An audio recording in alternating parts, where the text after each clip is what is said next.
Yo, what up? Okay, so I told y'all that I would upload a video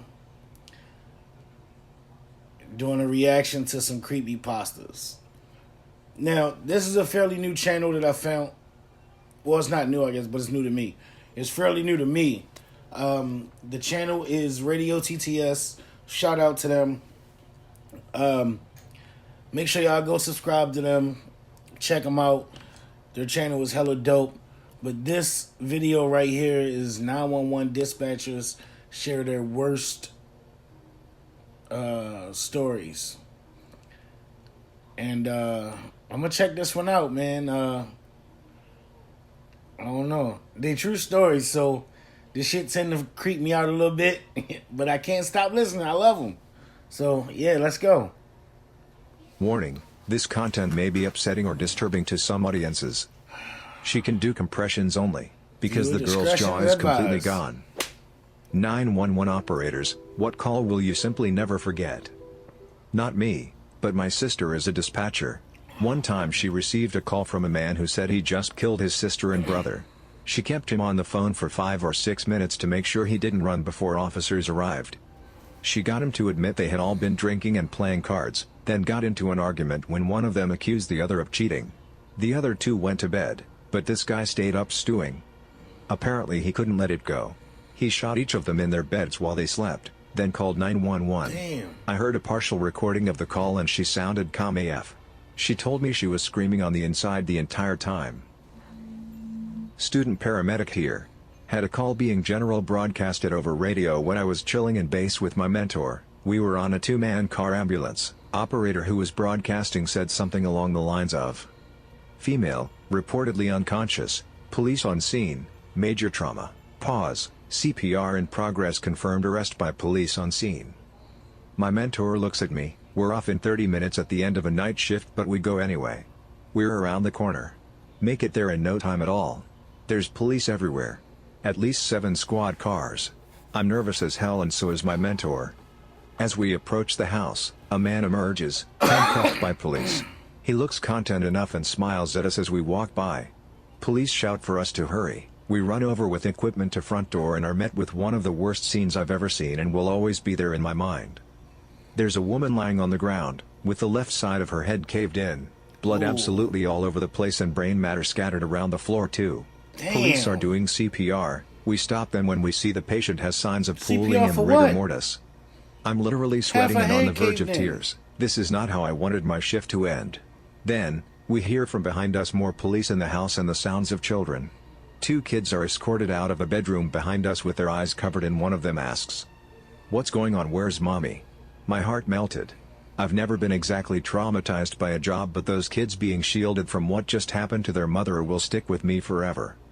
I bring equipment back to the ambulance as my mentor starts to do paperwork and we wait for someone to move the body. Social services arrive and take the kids, blissfully unaware of what's just happened. Was off 3 hours late after all the paperwork and interviewing from police. Good job, but man has it left its mark on me. Older lady, I want to say maybe early 70s, calls in with a sort of polite urgency in her voice, tells me she thinks she's having a stroke. Tells me she has her grandchild at the house with her. Asks me to call her daughter to come get the child. By the time she's done giving me the phone number, there's just a very slight slur in her speech. By the time EMS got there, probably no more than 5 minutes or so, I couldn't understand a thing she was saying. Fascinating, disturbing, and profoundly sad hearing someone stroke out on the phone as they're talking to you. Damn. This actually happened a few days ago.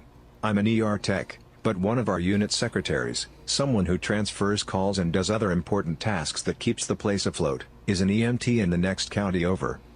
I was waiting for a patient to return to their room, talking with her, when she looks down at her phone. She tells me she has the dispatch app or whatever for ambulances and fire trucks, and every fire hole in the county had just received a call about a possible decomposing body. Apparently the neighbor called about a terrible smell coming from the property. Hazmat was called and everything, expecting a dead human body.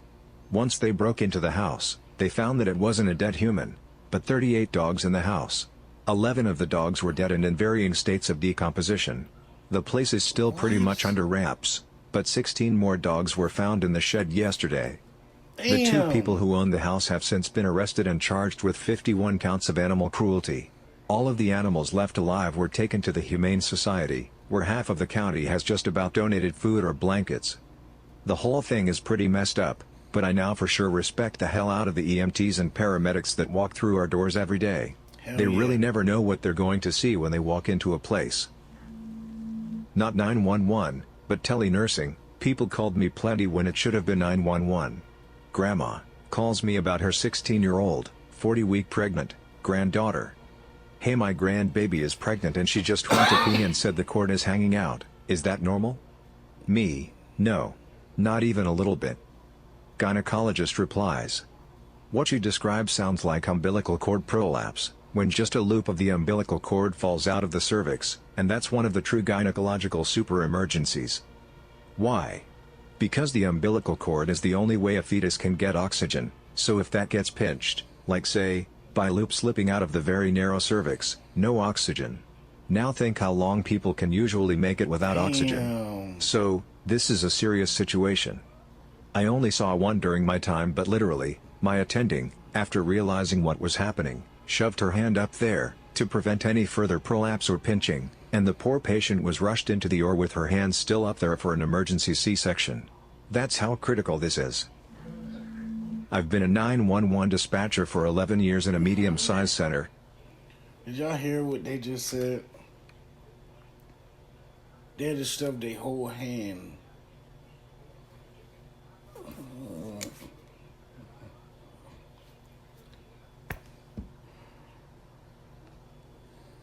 Home to find his adult sister had been raped and beaten.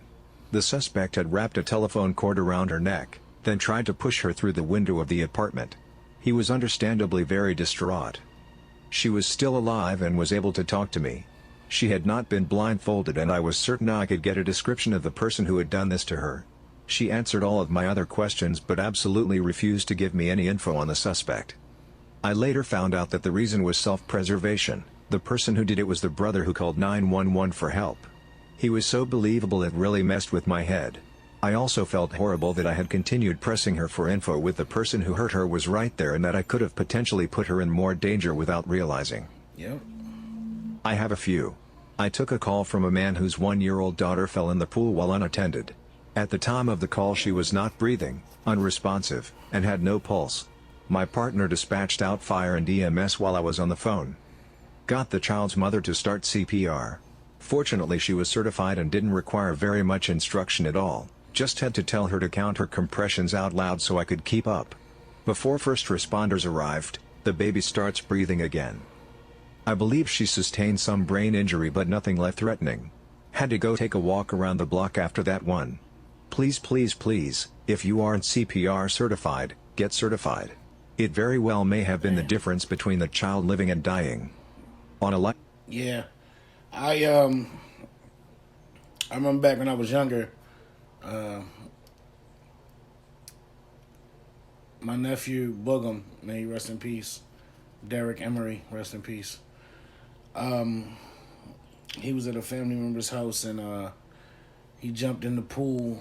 Nobody noticed. And he hit his head on the bottom of the pool and was unconscious for 10 minutes. And passed away. I think he was like 5 years old, 6 years old. Something like that, 4 years old maybe. Something like that. He was real young, man. Rest in peace, Boogum. We love you, man. Sustained some brain injury but nothing life-threatening. Had to go take a walk around the block after that one. Please, please, please, if you aren't CPR certified, get certified. It very well may have been the difference between the child living and dying. On a lighter note, I also had a guy call in claiming he was having a heart attack. None of the info I got from this guy indicated he was even remotely at risk for one. Mid-20s male, average weight, no history of heart problems, or any other medical history for that matter. Turns out he had smoked some particularly strong pot about 30 minutes prior to culling. Absolutely nothing wrong with him other than he was stone stupid. We got a pretty good laugh out of that one. I also took a call from a kid who was about 10 years old who thought it would be funny to prank call 911. He started off by saying there was a fire. I could hear him giggling in the background. Followed that up with meowing at me over the phone. Managed to get a good location off the call and got his address. Read the address to him and asked if that's where he lives. Click. Alright, got you now, you little sheep. Had a deputy go out to the house as is our policy and he explained the situation to the parents. Deputy told me later the kid got the butt chewing of a lifetime. Super gratifying. A young man 23 years old called and told me he was going to commit suicide. He was my first call of my shift that day, very early in the morning. He planned to set his car on fire with himself inside. He was upset and crying, but he apologized to me. He said he was sorry I picked up the phone and he was sorry for how this was going to affect me. He hung up on me, and the second time I was speaking to him I could hear liquid splashing in the background. He ended hanging up again and I never got him back. He did end up setting the on fire and it was fully engulfed by the time anyone got there. I'll never forget his name or voice, and I simply hope I showed him kindness and compassion in his last moments. Damn. This one still bothers me because it's so fresh and our community is hurting from it as well. Took a call from a hysterical woman advising me of a rollover crash that happened near her house. She lives near the top of a blind hill that people like to jump, like catching that butterfly feeling in your stomach, although you can get air in the right vehicle. She tells me that a girl is laying on the ground about 30 feet or so from the vehicle. When asked if the girl is alive, she says, "Oh yes, honey, she's wiggling around on the ground. My daughter is a nurse, she's checking on her now." Awesome. We hardly ever are lucky enough to have a trained professional on scene before a med unit can get there. But then she tells me her daughter is starting CPR. To be honest, that didn't surprise me. My caller was getting hysterical again and we already had first responders on the way, so I started asking more questions about the scene. Her daughter breaks CPR to get on the phone with me. Tells me she can do compressions only, that the girl's jaw is completely gone. A bit stunned, I tell her to continue compressions. But rather than getting put back on with the original caller, I hear the scared voice of a teenage girl, the driver. Is my friend going to be okay? I can't find anything to say for a moment. Finally, after what seemed to be too long, I say they're doing CPR, dear. And we have help on the way. Are you and the other passenger okay? We're fine. Just please tell me she's okay. The girl on the ground was confirmed DOA. She had been laying down in the back seat without her seatbelt on because she had a headache. She was 15. For me, the worst ones are always the calls you can relate to on a personal level. I took a call last month from a father who discovered his son with a bag over his head and a note next to his body.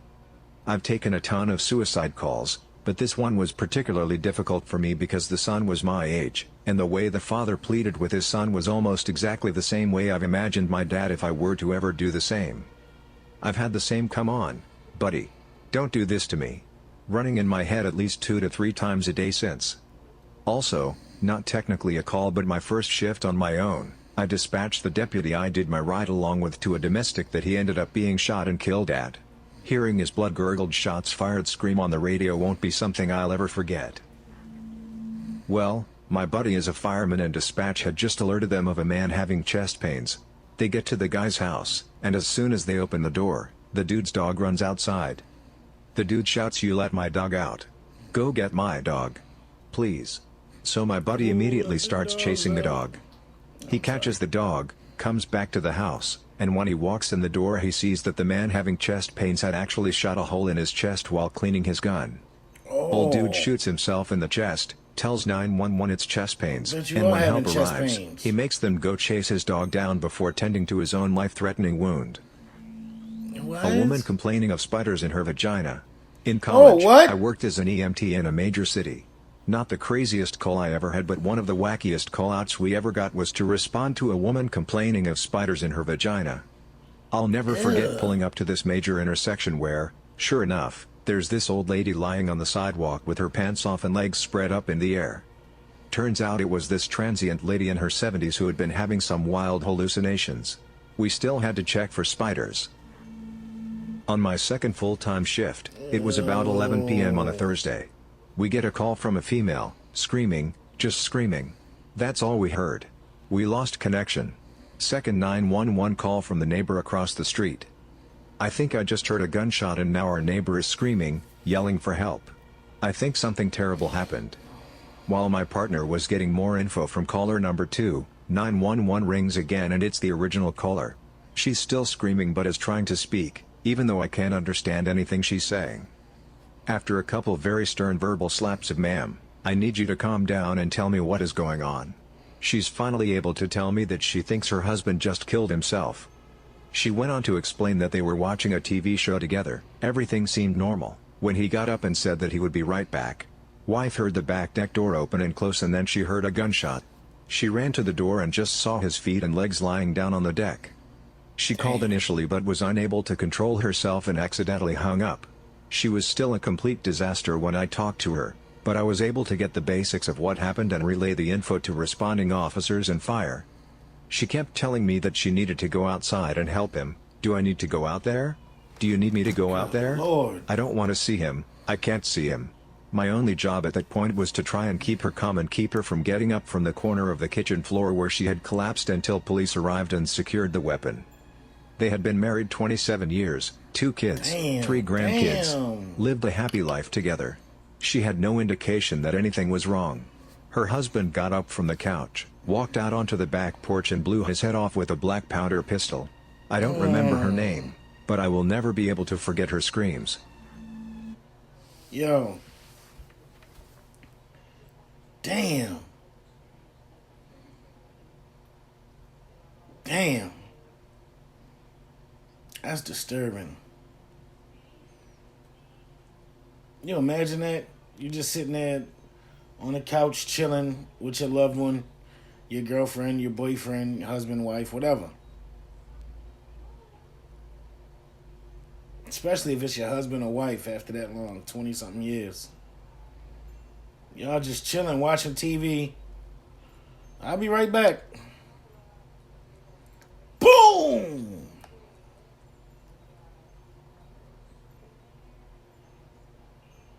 Oh, man.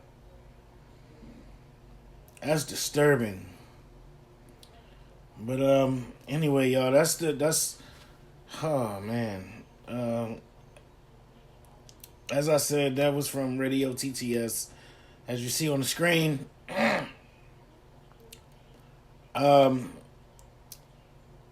make sure y'all, like I said earlier, make sure you subscribe if you're not subscribed already. Please subscribe if you're not already. Also, hit that like button for your boy.